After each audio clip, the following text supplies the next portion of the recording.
ഇത് ഒരു കല്യാണ വീഡിയോ ആണ്. കറക്റ്റ് എന്നത്തെയാന്ന് പറഞ്ഞു കഴിഞ്ഞാൽ February 8 വീഡിയോ ആണ്. ഇത്രയും ലേറ്റ് ആവാനുള്ള കാര്യം ഞാൻ കഴിഞ്ഞ വീഡിയോയിൽ പറഞ്ഞതുകൊണ്ട് തന്നെ നമ്മൾ 4 പേർക്കായിരുന്നു കല്യാണം. അങ്ങനെ നേരെ റെഡി ആയിട്ട് വീട്ടിൽ നിന്ന് ഇറങ്ങി. ഞാനങ്ങനെ ചുരിദാറൊന്നും ഇടാത്തത് കൊണ്ട് തന്നെ ഇത് നമ്മുടെ പേജിലെ ചുരിദാർ തന്നെയാണ്.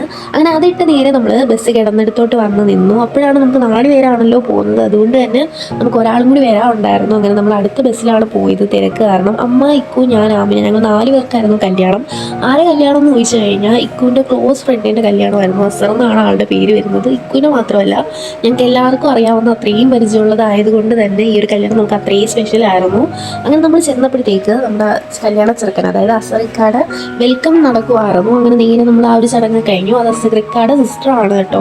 അങ്ങനെ നേരെ നമ്മൾ അകത്ത് കയറുന്നതിന് മുമ്പേ നമുക്ക് വെള്ളം കുടിച്ചിട്ട് കയറാമെന്ന് വിചാരിച്ച് നേരെ നമ്മൾ വെള്ളം കുടിക്കാൻ വേണ്ടി വന്നിരുന്നു. അത്രയ്ക്കും നല്ല ചൂടായിരുന്നു ആ ഒരു സമയത്ത്.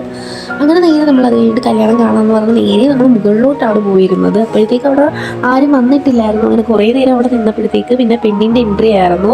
പെണ്ണിൻ്റെ എൻട്രി നല്ല രസമുണ്ടായിരുന്നു. കാരണം ഞാൻ അത് റീൽസിൽ മാത്രമേ അങ്ങനത്തെ ഒരു എൻട്രി കണ്ടിട്ടുള്ളായിരുന്നു. അങ്ങനെ നേരെ നമ്മൾ ചെന്ന് പിന്നെ നമ്മുടെ താലി ഇടുന്ന സമയമായിരുന്നു. അത് കഴിയുമ്പോൾ നമ്മൾ നേരെ താഴോട്ട് വന്നിരുന്നായിരുന്നു. എന്നിട്ട് നമ്മൾ കുറേ നേരം പെണ്ണിനെയും ചെറുക്കനെയൊക്കെ ഇങ്ങനെ നോക്കി നിന്നു. രണ്ടുപേരും നല്ല രസമുണ്ടായിരുന്നു. അത് കഴിഞ്ഞ് നമ്മൾ നേരെ ഫുഡ് കഴിക്കാമെന്ന് വിചാരിച്ചായിരുന്നു. ഫുഡ് നല്ല ടേസ്റ്റ് ഉണ്ടായിരുന്നു. കാരണം എനിക്ക് അത്രയും ഇഷ്ടപ്പെട്ടായിരുന്നു. അങ്ങനെ നമ്മൾ നേരെ ഫുഡ് കഴിച്ചിട്ട് വീണ്ടും പെണ്ണിൻ്റെയും ചെറുക്കനെ എടുത്ത് കുറേ നേരം നിന്നിട്ടാണ് നമ്മൾ കിട്ടാത്ത ബസ് ഓടി പിടിച്ചിട്ടാണ് വീട്ടിലോട്ട് വന്നത്. അപ്പോൾ അത്രയേ ഉള്ളൂ. ബൈ.